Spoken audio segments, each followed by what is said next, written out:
Hey guys, welcome to DubReview Episode 1, a new series on my channel where I'm going to be examining the dub of a given anime.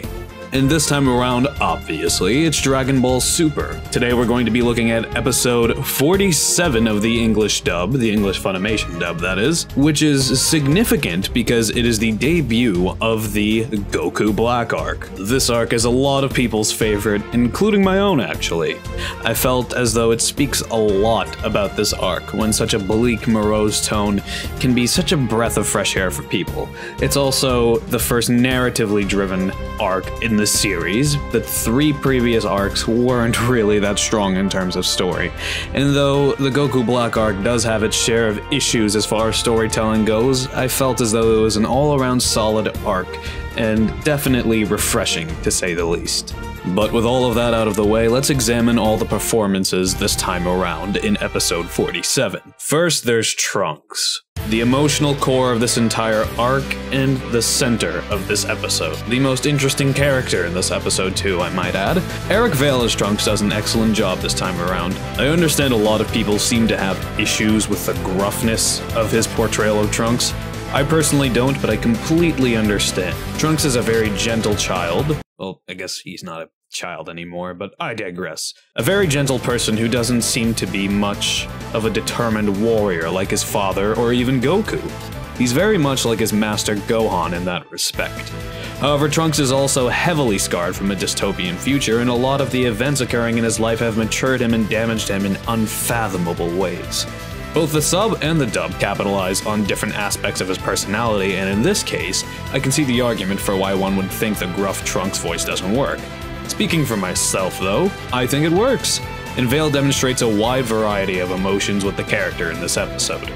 The crying scenes were very convincing, his channeling of Nusao's shuddering works very well, the screaming was on point, as to be expected, and the more heartwarming subdued scenes all in all are done very well. The next two performances I really want to pay tribute to here are Monica Rial as Future Bulma and Colleen Clickenbeard as Mai. Rial has been doing a fantastic job as Bulma ever since she was cast, and she only continues to excel in the role. While present Bulma has this enthusiastic determination that's always exuded through her voice no matter what emotion is being portrayed, this future Bulma seems a lot more broken, cynical, and worn out through both age and the circumstances of her world. Despite this though, you can still sense through the brief appearance she has that she continues to be the best mother she possibly can be for Trunks, and seeing her relationship in the brief time we had was heartwarming. Hiromi Tsuru would be proud.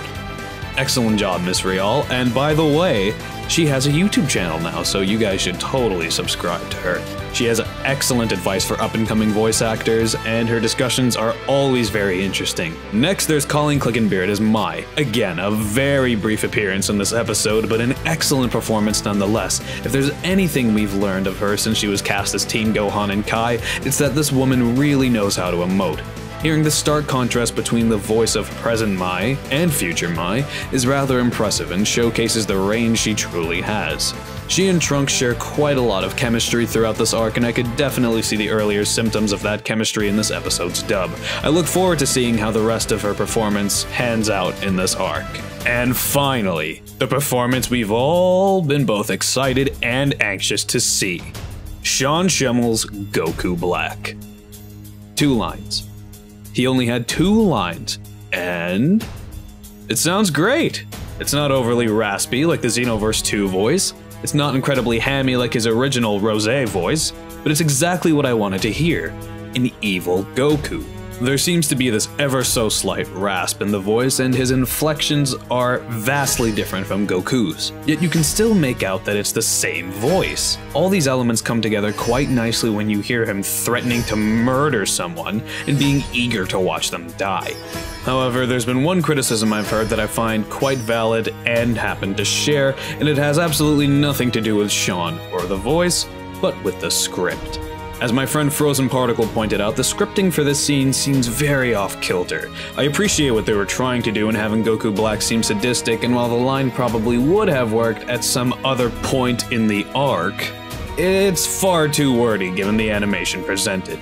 That being said, the lines we've heard in the upcoming Toonami promos sound absolutely fantastic, with Goku Black sounding both intent on his goal and suitably sinister. What? You really think that little ship will keep you safe from me? It's over, Trunks! I'll find him no matter how far he's gone. He fails to understand the depth of my power.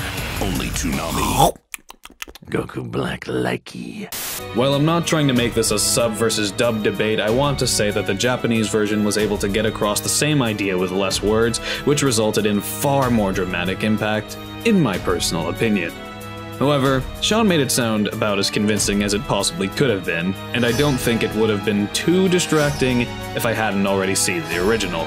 All in all, I was very pleased with this episode, and I think it captured the bleakness of the original while keeping things fresh enough. And all the actors beautifully did their roles justice. I can't wait to see how the rest of this arc goes, honestly. I really hope it maintains the standard of quality, while hopefully amending some of the scripting issues that I have. And I'm giving this one a 9 out of 10.